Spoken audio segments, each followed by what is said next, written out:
Cat Alvarado. You hear me? I can hear you. Thank you for being on the show. Not only because you're an up and coming rock star, a funny person, pero sos nicaragüense. I Y am. depending if people like this show, I'll always say I'm Chinese, pero si le gustan el show, digo que soy nicaragüense. Good for you. I do the same thing, but white or Latina. That's what I'm saying. We pawn it off. So, anyways, thank you for being on the show. You know, one of the good things that has happened out of the pandemic is the virtual access of growing a network. Also, you know, with the hurricanes that happened in Nicaragua, it brought a lot of Nicaraguans closer or in front of each other. So that was pretty cool because how would we have met, right? So you're on the show. Tell us a little about yourself. So I'm a comedian. I've been doing stand-up comedy for the past 7 years and performing for long before that. But I found stand-up when I had just started working a full-time job, like a regular 9 to 5. Hated it, and one day I said, you know what, I'm gonna try this, and then I fell in love with it. And ever since then, I've been grinding it out, working really hard, writing the jokes, performing the jokes 3, 4, 5 times a week. It's just taken over my life. So, Okay, so are you born and raised in LA? yes. So why the comedian route versus the actor, the model, the influencer, the duck lips? So, the duck lips. So I actually did go the acting route when I was a kid. I've been acting since I was like 8 years old, and I did theater for a long time, did Shakespeare plays and musicals, and then I kind of just fell out of love with it. There's so much control, right? There's so much control from Yeah. gatekeepers. And growing up in LA, like I was auditioning for real stuff. Like I remember auditioning for Hannah Montana Mm, before before that came out. Um, but I kind of got like not jaded. What's the word? Were you disenchanted with it? yeah. And it wasn't until I found stand up where I said, "Oh my god, I don't need a gatekeeper. I can just do what makes me happy. I can create my own thing and then go perform it. And if my performance is good, if people like it, I get to keep doing it." And that's the beauty of stand up, you Yeah, know? you make people laugh and you can talk about current and social things and things that bother you. You know, I actually appreciate comedy. I tend to be thinking that I'm funny too, because it's good for the soul.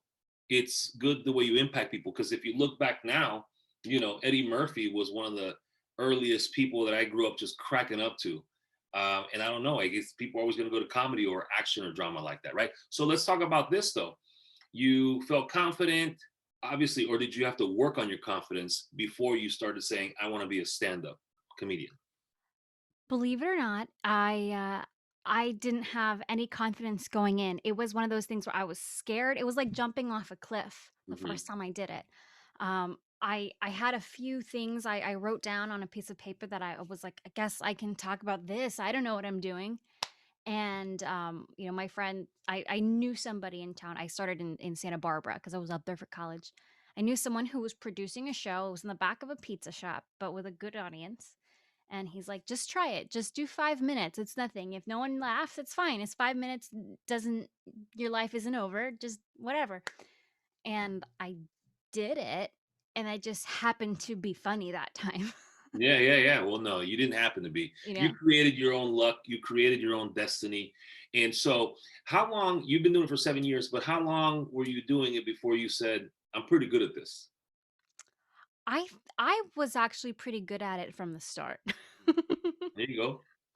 That is some funny is something very unique in the sense that either you get it or you don't get it. True. Like funny can't be taught because there is a rhythm and there is the ability of the mind to see the connections and the patterns that other people don't. I mean, that's what makes it funny. If you say something obvious, no one laughs at that. They're like, "Yeah, and?" Hmm. Right? You gotta be able to like think multiple layers ahead of everybody. So they go, "Oh my God, that's so true. I didn't think of that." Right. Yeah. And I guess I had that ability from the start. And people were like, "Oh my God, do my show, do my show. Will you perform at my comedy club?" From the start. Of course, when I was beginning, I only had my 5 minutes, but I was very lucky in that sense that I kind of just got pulled along because Yeah, of. no, one of the things in leadership in business is they make us go take a comedy course at the Gotham Club in New York. Nice. So they teach you about rhythm, they teach you about something natural, because like you said, you're either funny or not. So what they said was talk about something that irritates you Yes. and then build jokes off that. So it's natural. You're not talking about something you don't know. Um, so 7 years, you felt you're really good at it. Where's the 2 years? Where's Cat wanna be? I mean, I would just start doing research on Netflix alone because of the pandemic and the money and revenue that's generated from comedy. The Kevin Harts, the Chappelles, the Eddie Murphys, and even prior to that, the Richard Pryors, because my father loved comedy, and so he always had Richard Pryor playing, and of course, I'm in the era of Eddie Murphy, but the money is there. I didn't know it's almost up there, like more than actors. If you're in that elite, because you look at Tiffany Haddish, you look at that. I didn't know that there was so much money in comedy right now. So where's the 2 year goal for you? So when we say money in comedy, I would say that unlike with acting, you have a much better shot at making a somewhat middle class-ish living as a comedian if you're good, because comedians can tour and there's always that comedy club Mhm. money out there. It's not a great living, but it's a living. I Yeah. know a lot of people who do it. But it's still don't don't be deceived by all the money that is there to be had at Netflix. There's still uh, a huge number of comedians that I'm competing against. I hope it doesn't sound cocky to say that I know I'm in like a top tier where Mhm. I'm like close, where I know that the people who I get into comedy festivals with are the ones who are getting Comedy Central half hours, who are getting on HBO Latino. But I'm like Yeah, just no, you're not cocky. I think you know your ability, just like I know my ability, what I'm doing in my business, and you need that confidence because it's what they teach you in sales, affirmations, right? But yeah. you also look at what you have achieved, and that's awesome. So You I know that I'm close there because I know who my peers are. I know who know. my friends are. I know that these friends wouldn't respect me. They wouldn't be my friend if they didn't see me as in their in their level, right? Yeah. So I see myself maybe like catching up with my peers at my level, meaning maybe getting that HBO Entreno special or getting that Comedy Central half hour. At the minimum, getting a late night spot on Fallon, which doesn't do what it used to for your career, but it's still a really good Yeah, feather in your cap. yeah, no, no, no. I like that. So where do you want to be in 2 years? Where do I want to be?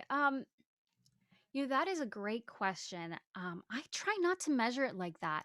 Um, they say success is a combination of uh, opportunity and preparedness. And I Hmm. had this big opportunity when I was 3 years into comedy. By dumb luck or skill, um, someone at NBC saw me and was like, come in for a meeting. And I got to go on the lot and they want to know all about me and hear what my ideas were. And I gave them my ideas. I told them. But the thing is, I was so young. I was such a baby comedian that those weren't fully formed yet. Yeah. So my goal in the short term is to have in my back pocket, while I keep on working on my craft as a comedian, in my back pocket, I want to have at least 2 movies fully written and at least 2 to 3 TV show pilots fully written so that my gun is loaded. At Yeah. that point, I will feel ready to really just unleash. No, you sound. You know what? You sound really prepared, mad focused, and an old soul in a young body, right? Because I'm in the business world, and so we deal with speakers all the time, and it's like what you said earlier. You know who your friends are, so we know which platform speakers speak, who so-called speakers. So I think I like that how you're determined. What has been the hardest part as a comedian journey that you're on? I'd say the psychologically hardest part is trying not to compare myself, because one of the silly things about comedy is that while a lot of it is really is driven by talent, some of it is also driven by people being in the right place at the right time and having the right friends. So I've seen some people who maybe in my mind, in my eyes, I'm like, I'm funnier than that person. I'm better than them. I work harder than them, but I see them pop. They pop. They, because it's like popcorn. Next thing you know, oh, that person has a special. How'd they get a special? Um, it's really hard, I think, coming up to see that, and you see people sharing their successes on social media, and you start to compare, and it's this inner battle of like, focus on my journey, focus on my journey, focus on my journey. Because it's rough, and a lot of comedians deal with that of like, you know, I'm working hard. Why am I not getting where I want Yeah, to go? So I'd say that's the most difficult thing, because it is in your face constantly, because we are pushing our shows. Like, we have to promote everything. So we're literally bragging at all times. yeah, no doubt. And COVID obviously has affected in person and comedy events and what have you. What do you credit? What's one thing that you have that you know you're a freaking beast at? Like for me, I'm not the smartest, but I know that once I want something, I learn and I outwork anybody to learn it and to achieve it. And I'm really real with myself if I suck, and I got to get better at it, right? So, what is that one gift that you have that's excuse my language, fucking beast mode? Beast mode. That's a great question. If I had to pick something, I would say it's my ability to write jokes, to write good jokes, and to do it efficiently. I think I use like one third of my talent as a joke writer to write the jokes that I have. If I actually dedicated myself, watch out. Mhm, And yeah, I know that that is my skill, because I know that I've gotten where I've gotten with like one hand tied behind my back. yeah, Um, in definitely. LA, there, compared to New York, for example, there's not as many shows, even COVID aside. Yeah, In New York, comics can go up 3, 4, 5 times a night. yeah, So they write all their jokes, but they're like polishing it daily, daily, daily. And I'm able to kind of get to their level, and I don't. I perform yeah. maybe at one third of how much they perform. No, I think So, that's awesome. That's awesome. So let's have you ever bombed on stage? um, I would say yes and no. Hmm. Um, when I do jokes that work, they work. You know, they work 100% of the time. Sometimes they work better than other times, but they always work. Hmm. That's one of the beauties of my writing, and how I know I'm a good writer, because I rarely bomb. When I do bomb, it's because I'm taking a creative leap of faith Yeah, and trying a new joke and seeing if it works, which I have to do. yeah. There's comedians who never take those risks, and so they never bomb on stage, and they end up doing the same 10 minutes of jokes for 7 years. Yeah, it's kind of like in the music business. Like I always make fun of bands. I'm like, you were singing that song 5 years ago, bro. Change the repertoire.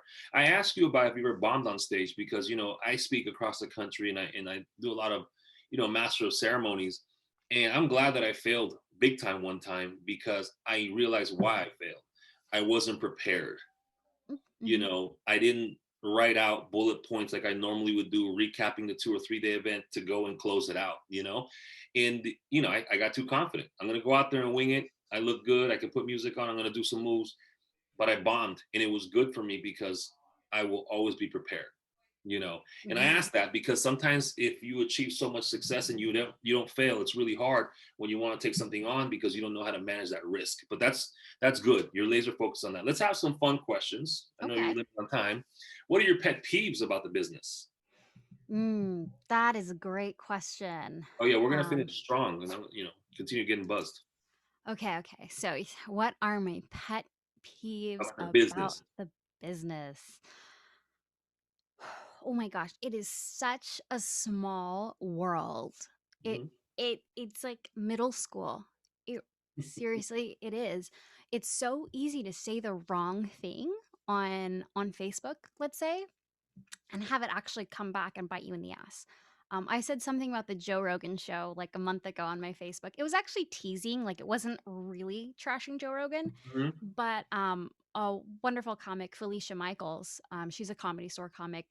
She's been around for forever, like kind of a legend, an LA legend, Hmm. um, on the scene here, and she kindly messaged me like words of wisdom, and she said, "Look, Joe Rogan actually does help a lot of female comics. Don't shoot yourself in the foot. Like, watch what you say."